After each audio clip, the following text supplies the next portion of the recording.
வெளிப்படையாகவே கேட்கிறேன், நாம் தமிழர்களுடைய ஒருங்கிணைப்பாளர் சீமான் அவர்கள் சர்வாதிகாரமாக செயல்படுகிறாரா? சர்வாதிகாரமா செயல்படுறதாதான் முடியும். இப்போ திமுக இருக்கு, திமுக சர்வாதிகாரம் இல்லையா? ஜெயலலிதா இருந்தாங்க, ஜெயலலிதா கட்சியில சர்வாதிகாரம் இல்லையா?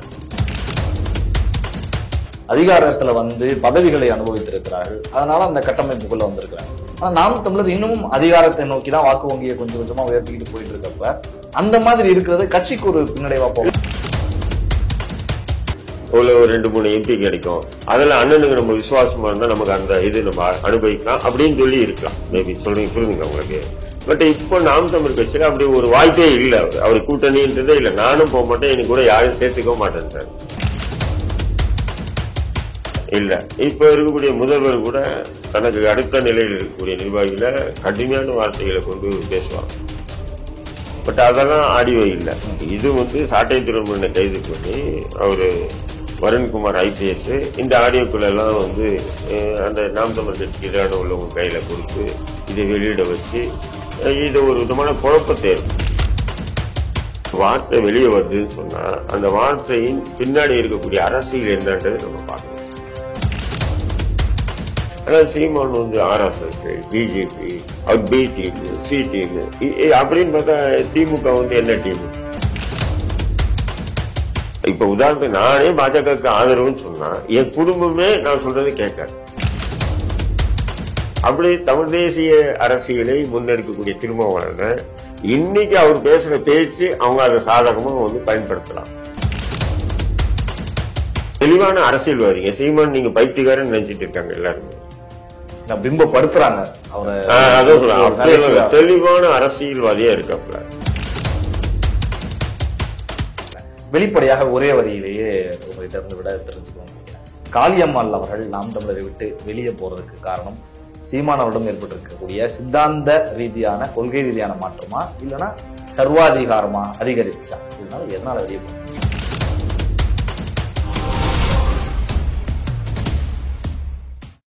ஜாம்பவான் நேயர்களுக்கு பிரபாகரனின் அன்பு வணக்கம். இன்றைய அரசியல் அரங்கம் நிகழ்ச்சியில் நம்மோடு இணைந்திருக்கக்கூடிய சிறப்பு விருந்தினர் திரு தலா ரஹீம் சார் அவர்கள். வணக்கம் சார். வாங்க. சமீபத்திய நடவடிக்கைகள்ல அரசியல்ல ஒரு பெரிய பேசுபொருளா பார்க்க வேண்டியது காளியம்மாள் அவர்கள் நாம் தமிழ்ல இருந்து வெளியேறி இருக்கக்கூடிய அந்த விஷயம்தான். வெளிப்படையாகவே கேட்கிறேன், நாம் தமிழர்களுடைய ஒருங்கிணைப்பாளர் சீமான் அவர்கள் சர்வாதிகாரமாக செயல்படுகிறாரா? அதனாலதான் இவங்கெல்லாம் வெளியே போறாங்களா? இல்ல, இன்னைக்கு இருக்கிற சூழ்நிலையில தமிழ்நாட்டு அரசியல பெரிய கட்சிகளுக்கு மத்தியில் இது போன்ற கட்சிகளை சமூக பிரச்சனைகளை முன்னெடுத்து போராடக்கூடிய இது போன்ற கட்சிகளை சில விஷயங்கள சர்வாதிகாரத்தை காட்டினாதான் அந்த கட்சி கொஞ்ச காலம் நீடிக்கும். இல்லைன்னு சொன்னா எப்போ அழிச்சிடுவாங்க. உதாரணத்துக்கு பாத்தீங்கன்னா விசிகால தொல் திருமாவளவன் இருக்காரு. அண்ணன் திருமாவளவனுக்கு அடுத்த நிலையில் இருந்த வள்ளுவன் சொல்லி இருந்தாரு, பிரபலமான நபர். இதே மாதிரி எண்ணற்ற 2ஆம் 3ஆம் கட்ட நபர்கள் இருந்தாங்க. பட் அவங்கள எல்லாமே என்னன்னா ஒவ்வொரு கட்டத்திலயும் என்ன பண்றாங்கன்னா எதிரிகள் அவங்களதான் வலை வீசுவாங்க. வலை வீசுவாங்க. அப்போ அந்த நேரத்துல சர்வாதிகாரமா நம்ம செயல்படுறோம் அப்படின்றத வச்சுக்கிட்டு என்ன ஆகும்னா அவங்க போனாலும் அந்த கட்சி நீடிச்சு நிலைச்சு நிற்கும். இப்ப பாமகல டாக்டர் ராமதாஸ் சர்வாதிகாரியா இல்லாம இருந்திருந்தா பாமக இன்னைக்கு இருக்கிற இடம் இல்லாம அழிச்சிட்டு இருப்பாங்க. புரியுதுங்களா? அதே மாதிரிதான் நாம் தமிழ் கட்சியும் பாத்தீங்கன்னா சில நேரங்கள்ல சர்வாதிகாரமா செயல்படுறதாதான் முடியும். இப்போ திமுக இருக்கு, திமுக சர்வாதிகாரம் இல்லையா? ஜெயலலிதா இருந்தாங்க, ஜெயலலிதா கட்சியில சர்வாதிகாரம் இல்லையா? புரியுதுங்க? அது எல்லா கட்சியிலுமே இருக்கும். ஆனா அது என்ன சொன்னா வெளியே தெரியாது, உள்ளுக்குள்ளவே. ஆனாலும் இன்னைக்கு கலைஞருடைய குடும்பம் சொல்ற நபர் தான் எந்த மாவட்ட செயலா இருக்கணும், எந்த மாநில இதுவா இருக்கணும், யார் MP ஆகணும், யார் MLA ஆகணும் அப்படின்னு தீர்மானிக்கிறது அந்த குடும்பமா இல்லையா? கொஞ்சம் யோசனை பண்ணிப்போம். அப்படி இது சர்வாதிகாரம் இல்லையா? சீமான் மட்டும் சர்வாதிகாரம் அப்படின்றது நம்ம முன்வைக்கிறத விட அப்படி பாத்தீங்கன்னா எல்லா அரசியல் கட்சிகளுமே சர்வாதிகாரம். ஆனா அதெல்லாம் எப்படின்னா ஒரு போலியான ஒரு தோற்றம் இருக்கும். பொதுக்குழு இருக்கு, செயற்குழு இருக்கு, அந்த பொதுக்குழுல எடுத்த முடிவு, எடுத்த முடிவு அப்படின்ற மாதிரி கொண்டு போவாங்க. ஆனா அது எல்லாமே ஒரு விதமான ஒரு நடிப்பு தான்ன்றது மக்களுக்கும் தெரியும், அவங்களுக்கும் தெரியும். அந்த இப்போ திமுகல எவ்வளவு மூத்த தலைவர்கள்லாம் இருக்காங்க. இருக்கும்போது உதயநிதி ஸ்டாலினை இளைஞரணி தலைவரை அறிவிக்கும் போது இல்லடா எத்தனையோ இளைஞர்கள் நிறைய பேர் நம்ம கட்சியில இருக்காங்க நீண்ட காலமா, அவங்களெல்லாம் வந்து மாநில இளைஞர்னு அறிவிக்காம தன்னுடைய மகனை அறிவிச்சிட்டாரு அப்படின்னு யாராவது கேள்வி எழுப்ப முடியுமாங்க? நாங்க கேள்வி சரி மகனை அறிவிச்சிட்டாரு, எடுத்த உடனே திருவல்லிக்கேணி தொகுதி வேட்பாளரும் அறிவிச்சாங்க. அதை யாருன்னா கேள்வி எழுப்ப முடியுமா? சரி எடுத்த உடனே எடுத்த முதல் இது அமைச்சராக்குனாங்க, யாராவது கேள்வி எழுப்ப சரி அதெல்லாம் கூட விடுங்க, கடைசியா துணை முதல்வராகவே ஆக்கிட்டாங்க இல்லைங்களா? அப்ப யாராவது அந்த கட்சியில இருந்துட்டு கேள்வி எழுப்ப முடியுமா?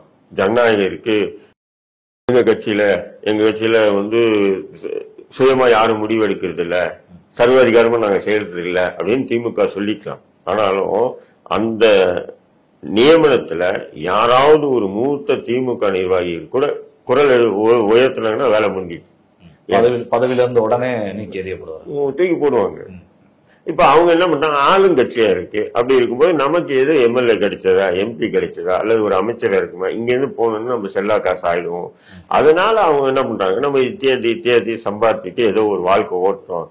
இதுல என்ன உதயநிதியுடைய பையன்னா அவனுடைய பேரன் கூட வந்தா கூட நம்ம எடுத்துக்கலாம் அப்படின்ற ஒரு மனப்போக்கத்தில் தான் அவங்க வந்து கடந்து போறாங்களே தவிர, பட் அதே நேரத்துல வந்து அவங்க இப்படி எதிர்ப்பு தெரிவிச்சாங்கன்னா பெரிய பிரச்சனை. அப்ப அது முழுக்க சர்வாதிகாரம் திணிக்கப்படுறாங்க எல்லாமே. உதயநிதி ஸ்டாலின் கட்சி இப்போ ஸ்டாலின் அப்படி சொல்ல முடியாது.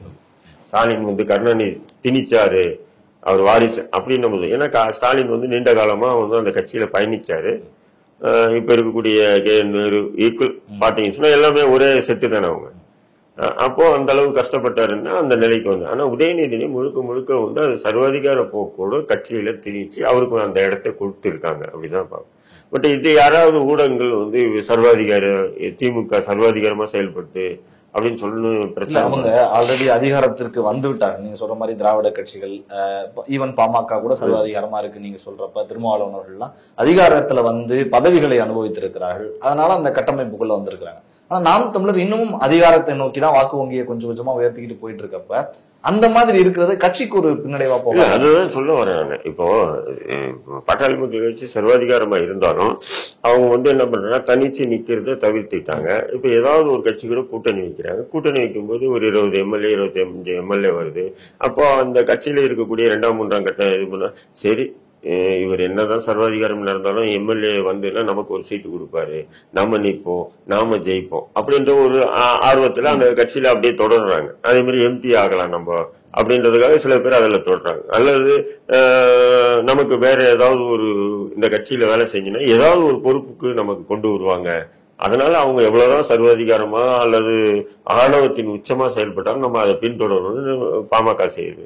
அதே மாதிரிதான் விடுதலை சிறுத்தையும் வந்து கூட்டணி வைக்கிறாங்க. கூட்டணி வைக்கும்போது எம்எல்ஏக்கள் கிடைக்குது, எம்பிக்கள் கிடைக்கும்போது நமக்கு ஒரு ஒரு ஒரு அடையாளம் வந்து கிடைக்கும் அப்படின்றதுக்காக அங்க என்ன பண்ணுவாங்க, அந்த விலகிறத விட்டுட்டு சரி அப்படியே கொஞ்சம் ஓட்டுவோம் காலத்தை அப்படின்னு சொல்லுவாங்க. எதிர்பார்ப்பு இல்லாமல் அந்த கட்சியில இருக்கக்கூடிய 2ஆம் 3ஆம் கட்ட தலைவர்கள் யாருமே இல்லைன்னு சொல்லுவாங்க, எல்லாமே எதிர்பார்ப்பு. இப்ப சீமான் வந்து அப்படி இல்லை, தொடர்ந்து தன்னிச்சையாக போராட்டி இருக்காரு. இனி வருங்காலங்களில் நான் தன்னிச்சையா தான் போராடுவேன்னு சொல்றாரு, உறுதியா இருக்காரு. இனி நான் வருங்காலங்கள்ல இப்ப என்கிட்ட வந்து 8-9% இருக்கு, ஒரு 10-15% ஆன அப்புறம் நான் வந்து வேற கட்சி கூட போய் சேர்ந்துருவேன்னு சொன்னாலும் இவங்க எல்லாம் விலக மாட்டாங்க. இந்த கீழே சின்ன டிக்கெட் 2ஆம் 3ஆம் கட்ட தலைவர்கள் ஏன்னு சொன்னா நமக்கு ஒரு இலக்கு இருக்கு, நிச்சயம் அண்ணன் வந்து கூட்டணி வச்சாருன்னா 25 எம்எல்ஏ சீட்டு கிடைக்கும், ஒரு 2-3 எம்பி கிடைக்கும், அதுல அண்ணனுக்கு நம்ம விசுவாசமா இருந்தா நமக்கு அந்த இது நம்ம அனுபவிக்கலாம் அப்படின்னு சொல்லி இருக்கலாம். மேபி சொல்றீங்க, புரியுதுங்களா உங்களுக்கு? பட் இப்போ நாம் தமிழ் கட்சியில அப்படி ஒரு வாய்ப்பே இல்லை. அவர் கூட்டணின்றதே இல்லை, நானும் போக மாட்டேன், எனக்கு கூட யாரும் சேர்த்துக்க மாட்டேன்ட்டாரு.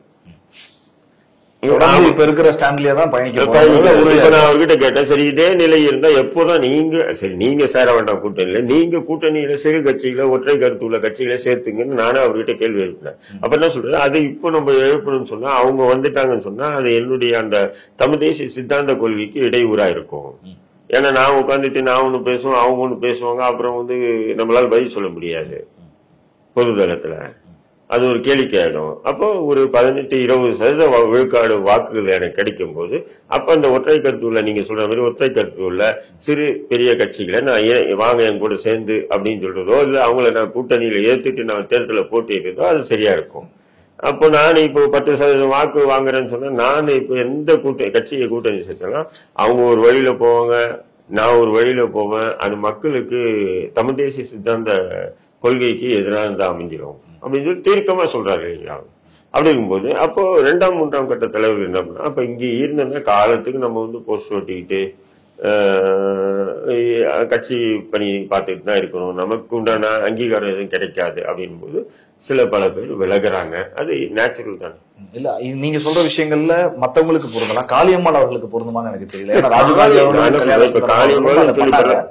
மாற்று கட்சியில இருக்காங்க, அவங்களுக்கு அழைப்பு வந்ததை நம்மளால பார்க்க முடியுது. மேபி காளியம்மாள் ஃபியூச்சர்ல போகலாம், அதுவும் ஏதாவது ஒரு இயக்கத்துல சார்ந்து போகலாம். ஆனால் அவங்க குறித்தான ஆடியோ வந்ததுல இருந்து தான் இந்த சலசலப்பு ஏற்படுது. அவங்கள வந்து ஒரு பிசிறுன்னு அவரு சொன்னதுல இருந்து தான். அவங்க மீதான எந்த ஒரு நெகட்டிவோ எதுவுமே இல்லாதப்ப ஒரு தலைவர் உண்மையா இருந்த ஒரு தொண்டருக்கு இப்படி பேசுறப்ப அந்த வருத்தத்துல போயிருக்காங்கன்னா தான் அவங்களுடைய அறிக்கையில கூட நம்மளால பார்க்கலாம். அப்படி நம்ம சொல்ல முடியாது. இன்னைக்கு காளியம்மாள்னு பிரதாப் நீங்க கேள்வி எழுப்புறதோ நான் பதில் சொல்றதோ அடையாளப்படுத்துறது நாம் தமிழ் கட்சி தானே.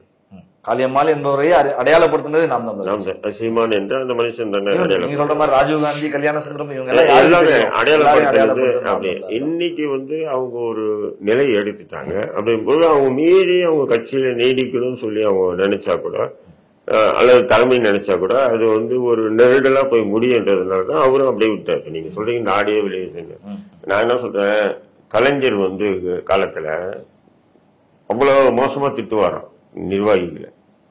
அப்பெல்லாம் ஆடியோ வெளியே வரல, இந்த மாதிரியான டெக்னாலஜிஸ் இல்ல. இப்ப இருக்கக்கூடிய முதல்வர் கூட தனக்கு அடுத்த நிலையில் இருக்கக்கூடிய நிர்வாகிகளை கடுமையான வார்த்தைகளை கொண்டு பேசுவாங்க. பட் அதெல்லாம் ஆடியோ இல்ல. இது வந்து சாட்டை துறைமுகனை கைது பண்ணி அவரு வருண்குமார் IPS இந்த ஆடியோக்குள்ள எல்லாம் வந்து அந்த நாம் தமிழ் கட்சிக்கு எதிரான உள்ளவங்க கையில கொடுத்து இதை வெளியிட வச்சு இது ஒரு விதமான குழப்பத்தை ஏற்படுத்து. நான் என்ன சொல்றேன், இந்த கட்சிக்குள்ள எல்லாமே இருக்கும். இப்போ உதாரணத்துக்கு என் கட்சியில ஒருத்தர் இருக்காரு, ஒரு மாவட்டத்துல நிர்வாகியா இருக்காருன்னு வைங்க, இன்னொரு நிர்வாகியா இருக்காரு. அப்போ 2 பேருக்குள்ள அவங்களுக்குள்ள ஒரு கருத்து மோதல் இருக்கு. கருத்து மோதல் இருக்கும்போது என்கிட்ட போன்ல பேசுறாங்க, ஆனா அவர் எப்படி பண்றா அப்படி பண்றாருன்னு போது இப்ப இவங்களை 2 பேரும் சரி கட்டுறதுக்காக நான் சில வார்த்தைகள் ஆறுதல் படுத்துறதுக்கு இவன் பேசுறவங்க கிட்ட கொஞ்சம் அன்பாவும் விடுறான். அவன்லாம் ஒரு ஆளுன்னு சொல்லிட்டு நீ தாண்டா எனக்கு முக்கியம், புரியுதுங்களா உங்களுக்கு?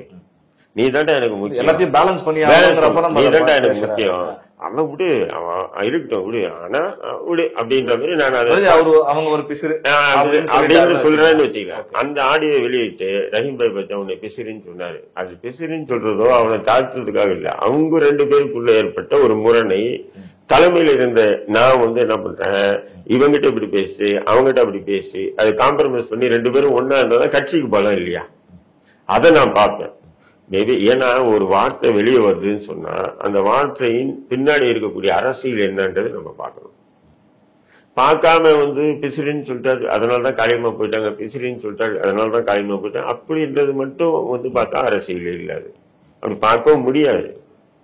ஒரு வார்த்தை, அந்த வார்த்தை எந்த அடிப்படையில வந்ததுன்றது பார்க்கணும். அந்த வார்த்தையை தவிர்த்து விட்டு பார்த்தாலும் சமீப காலமாக குறிப்பா பெரியார் குறித்தான பேசுபொருள் வந்ததுல இருந்து நாம் தமிழர் கட்சியிலிருந்து வெளியேறுவதனுடைய எண்ணிக்கை கணிசமா அதிகரித்திருக்கிறத நம்மளால பார்க்க முடியுது. பல்வேறு மாவட்டங்கள்ல மாவட்ட தலைவர்கள் போறது அப்படின்னு பொறுப்பாளர்கள் போறது அப்படிங்கிறது இந்த மாதிரியான சித்தாந்த ரீதியான ஒரு மாற்றம் சீமான் அவர்களிடம் ஏற்பட்டிருக்கிறதா அப்படிங்கிற சந்தேகம் வருதுல இந்த மாதிரி வெளியே போறது. இல்ல அது வந்து வெளியேறணுங்க வந்து அவங்க சொல்லலாம். இப்ப எங்க கட்சியில் கூட நிறைய பேர் இருக்காங்க, என்ன அண்ணன்னு சொல்றவங்க வெளியே போனவங்க வந்து இவர் எப்படி அப்படின்னு சொல்லி ஏதோ விமர்சனம் பண்றாங்க. சரி, நம்ம கூட இருந்தவங்க ஏதோ வெளியே போய் விமர்சனம் பண்றாங்க, அவங்களுக்கு பிடிக்கல போயிட்டாங்க, அவ்வளவுதான் நம்ம பார்க்கணும். அவ பிடிக்கல போயிட்டான்னு சொல்லிட்டு இருந்தாலும் வந்து அண்ணன் வந்து நேர்மையானவர் உண்மையானவர் சொன்னா அவங்களுடைய அரசியல் எதிர்காலம் காணாம போயிடுது. அப்ப என்னைய திட்டினாதான் அவங்களுக்கு என்ன பண்றாங்கன்னு சொன்னா வேற அமைப்பு அவங்கள அரவணைக்க பார்க்கிறாங்க. புரியுதுங்களா? இப்போ நாம் தமிழ் கட்சியில இந்த விலகின அத்தனை நபர்களும் சீமானை பற்றியோ இல்ல சீமானுடைய அரசியலை பற்றியோ பொது வெளியில விமர்சனம் பண்ணதான் சன் டிவி போன்ற மெயின் ஸ்ட்ரீம் மீடியாவை அவங்களுடைய பேட்டிகளை பிரபலமா ஒளிபரப்புறாங்க. புரியுதுங்களா? நீங்க இதைதான் பார்க்கணும். இப்போ மதுரையில இருந்து வெற்றிக்குமரன் சொல்லிட்டு ஒருத்தர் வெளியே போனார்.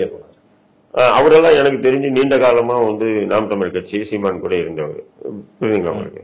பட் அவர் வந்து என்ன பண்ணிட்டாருன்னா வெளியே ஏறி அவரு வேல்முருகன் கூட போயிட்டாப்ப. ஆனா அது பெரிய அளவுக்கு பேச போறாங்க. இவங்களெல்லாம் காட்டிலும் வெற்றிக்குமரன் வந்து ஒரு நல்ல ஸ்டாண்டான ஒரு நபர். கொள்கை உறுதி உள்ள நபர். பட் அதே வெற்றிக்குமாரன் திமுக பக்கமோ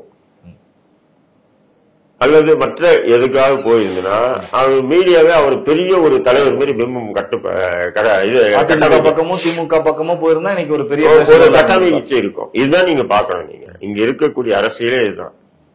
அல்லது சீமானை வந்து கண்டமேனுக்கு திட்டி இருக்கணும். அவர் வந்து ஒரு எதிர்ப்பு தெரிவிச்சார தவிர அவர் ஒரு கட்டத்துக்கு மேல அவர் போல அவர் வேண்டாம்னு சொல்லி தவிர்த்துட்டு அவரு வேற ஒரு பாதையை போயிட்டாரு. பட் அது வந்து பெரிய அளவுக்கு பேசு பொருள் ஆகலையே. ரொம்ப பழைய கேள்விதான் இருந்தாலும் நான் கேட்கிறேன். எல்லாரும் கேட்டு சலிச்சு போய் பல பதில்கள் தெரிவிக்கப்பட்ட கேள்விதான். பி டீமா நாம் தமிழர் அப்படின்னு கேட்டுட்டே இருப்பாங்க. அதை தாண்டி இப்ப அந்த கேள்விதான் மறுவி வேற உருவத்துல அவர் ஒரு RSS சித்தாந்தத்தை படி செயல்படுறாரு, பின்னாடி இருந்து பாஜக இயக்குது. இன்னும் சொல்ல போனா சமீபத்துல கூட ஒரு மூத்த பாஜக சார்ந்த பத்திரிகையாளரை போய் சந்திச்சாரு அப்படின்லாம் சொல்லி பேசுறாங்கல்ல. இன்னமும் அந்த பேசு பொருள் குறைஞ்ச மாதிரி தெரியல, அதிகரிச்சுட்டே இருக்கு. நீங்க வந்து நம்ம ஒரு வெளிப்படையா பேசுவோம். இப்ப இருக்கக்கூடிய தமிழக அரசியலே எடுத்துக்கும்.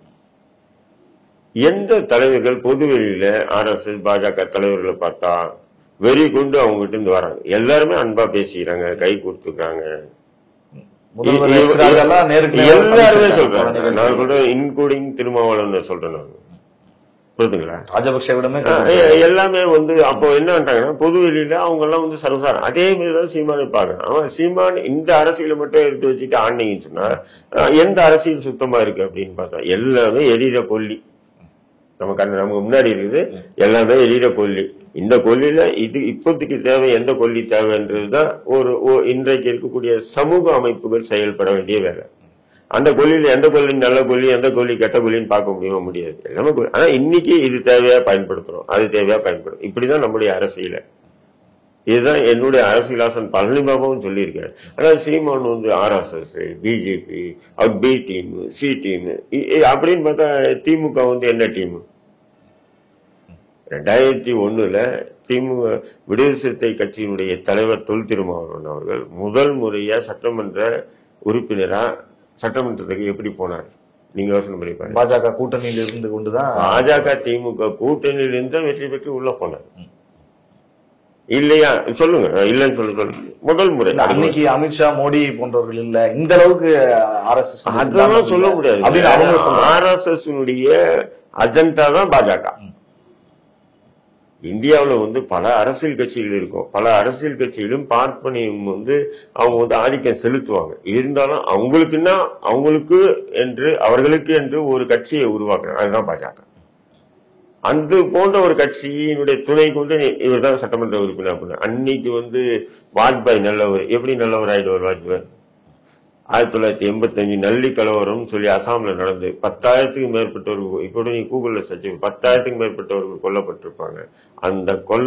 அந்த கலவரத்துக்கு முழு மூல காரணம் யார் என்றால் வாஜ்பாய் தான்.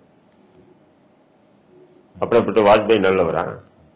திமுக சொல்லணும் ரைட் மேன் ராங் பார்ட்டின்னு சொல்லிட்டு கலைஞர் சொன்னார். ரைட் பர்சன் இன் ராங் பார்ட்டின்னு சொன்னாரு கலைஞர். ஏன்னா அவங்க கூட்டணி வைக்கணும், அவரு பாஜக கூட கூட்டணி வைக்கணும். அதுக்காக அவரு அந்தந்த நேரத்தில் விடக்கூடிய டைலாக். அதனால வந்து நீங்க எல்லா அரசியல் கட்சியிலுமே நான் சொல்லுவேன், நான் ரஹீம் எதிர்பார்க்கிற அளவுக்கு RSS பாஜகவை எதிர்க்கக்கூடிய எந்த கட்சியும் இருக்க முடியாது. நான் எதிர்ப்பேன், இது என் ரத்தத்தில் ஊர்னது. நான் வந்து இப்ப உதாரணத்துக்கு நானே பாஜகவுக்கு ஆதரவுன்னு சொன்னா என் குடும்பமே நான் சொல்றதை கேட்காது. இஸ்லாமியர்களுக்கும் RSSக்கும் அப்படி ஒரு வகை இருக்கு.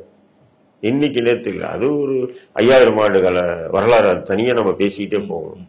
புரியுதுங்க? அதே மாதிரி அரசியல் கட்சிகள்ல போய் உட்காந்துட்டு ஒருத்தன் திமுக கிட்ட அதை எதிர்பார்த்தாலோ, விடுதலை சிறுத்தை கிட்ட அதை எதிர்பார்த்தாலோ, இல்ல பாமக கிட்ட அதை எதிர்பார்த்தாலோ, ஏன் காங்கிரஸ் கிட்ட அதை எதிர்பார்த்தாலோ, நம்மளை விட ஒரு முட்டாள் சமூக அமைப்பு தலைவரை வேற யாரும் இருக்க முடியாது.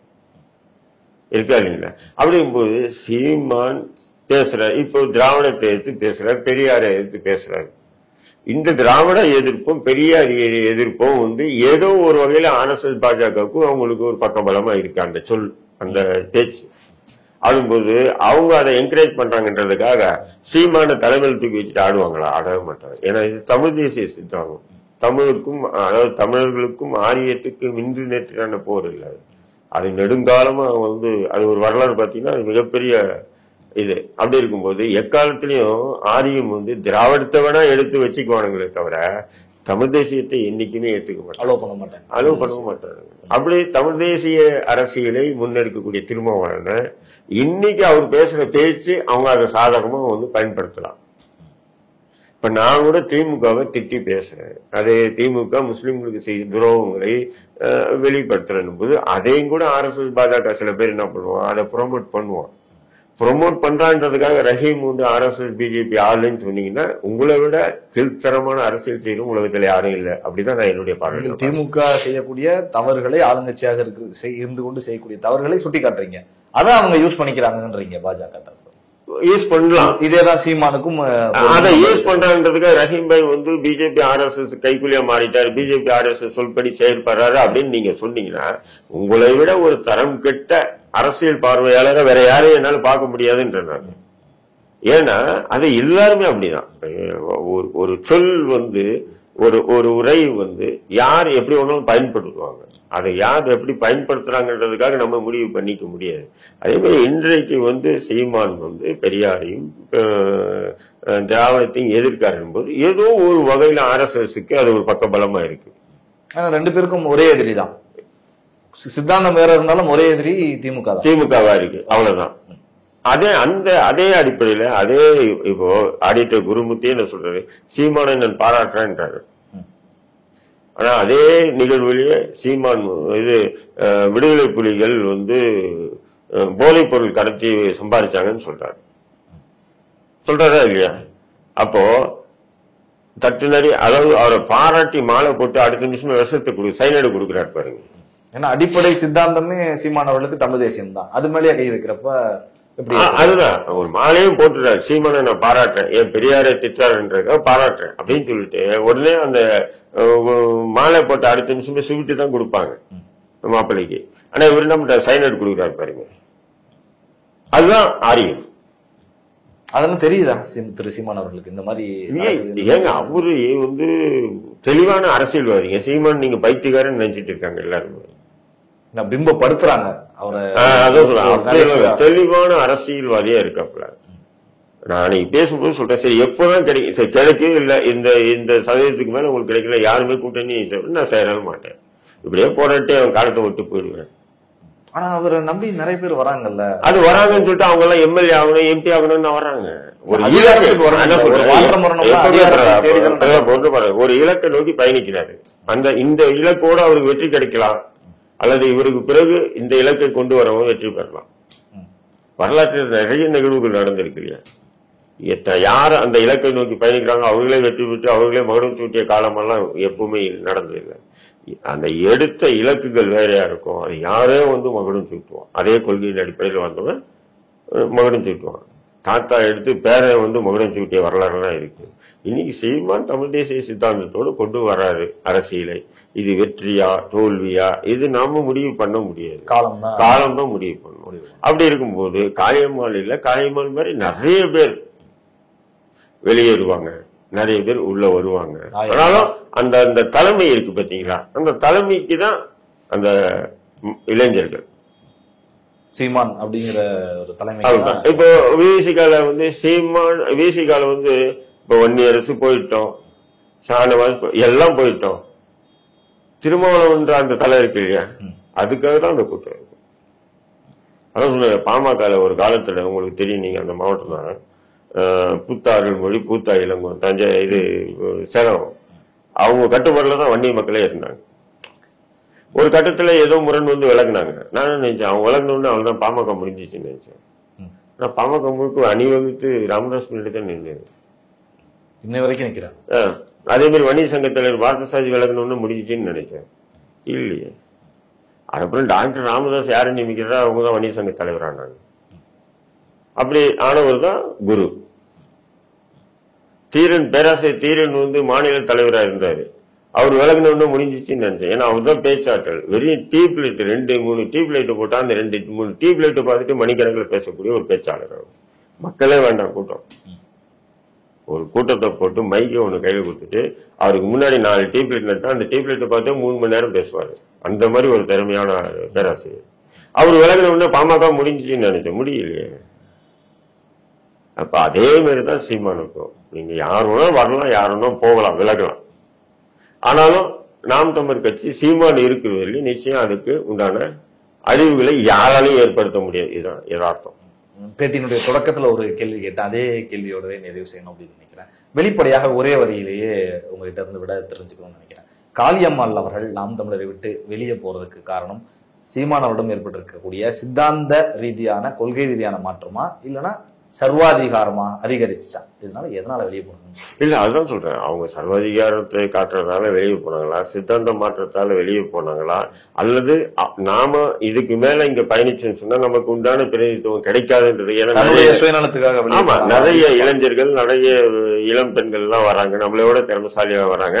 அப்போ இந்த இடத்துல நம்ம நீடிச்சு இருந்தோம் சொன்னா அந்த முக்கியத்துவம் நமக்கு கிடைக்காதுன்றதுக்காக வெளியே போனாங்களா? இது சீமானுக்கும் காளியம்மாளுக்கும் தெரிஞ்ச விஷயம், நமக்கெல்லாம் தெரியாது. நம்ம உட்கார்ந்துகிட்டு ஏதோ ஒண்ணு அள்ளி வீசிட்டு கூட காளியம்மாவை பத்தி நம்ம தூக்கி போய் பொருட்டெல்லாம் தூக்கி வீசவும் தயாரா இல்ல. அதே இடத்துல காளியம்மாள் விலகிட்டாங்கன்றதுக்காக சீமானியும் நாம் தமிழர் கட்சியும் கொச்சைப்படுத்தி பேச வேண்டிய அவசியம். அவங்களுக்குள்ள என்ன நடந்ததுங்கிறது அவங்களுக்கு தான் தெரியும். அதை இவங்க என்ன காரணத்துக்காக விலகுறாங்கன்றோ, அவங்க எதுக்காக விலகுறாங்கன்னு சீமானுக்கு தெரியலாம். இவங்க எதுக்காக விலகுறான்னு காளியம்மாளுக்கு மட்டும்தான் தெரியும். புரியுதுங்களா? அப்ப நம்ம அதுக்குள்ள உள்ள புரிஞ்சுட்டு இதுதான் சாக்குன்னு சொல்லிட்டு எரித வீட்டுல புடுங்குறவர்களையும் லாபம்ன்ற மாதிரி அது நம்ம பண்ண முடியாது இல்லையா அரசியல். அதே நேரத்துல நான் சொல்ல வருதுன்னா, காளியம்மாள் இல்ல யாரோனா விலகலாம். ஆனா அந்த அடையாளம் என்பது சீமான், நாம் தமிழர் கட்சின்றது. அப்படி இருக்கும்போது அதை இருக்கிற வரையிலும் யாரும் அந்த கட்சியை ஒன்றும் பண்ண முடியாதுன்ற இதுதான் யதார்த்த சூழல். பார்த்தோங்க. நிறைய தகவல்கள் நாம் தமிழர் கட்சியிலிருந்து விலகி இருக்கக்கூடிய காளியம்மாள் குறித்தும், நாம் தமிழர் கட்சியினுடைய தலைவர் சீமான் அவருடைய செயல்பாடுகள் குறித்தும் நிறைய தகவல்கள் எங்களோடு பகிர்ந்து கொண்டீர்கள். உங்களுக்கு ஜாம்பா நேயர்கள் சார்பாகவும் இந்த பிரபாகரன் சார்பாகவும் மனமார்ந்த நன்றி.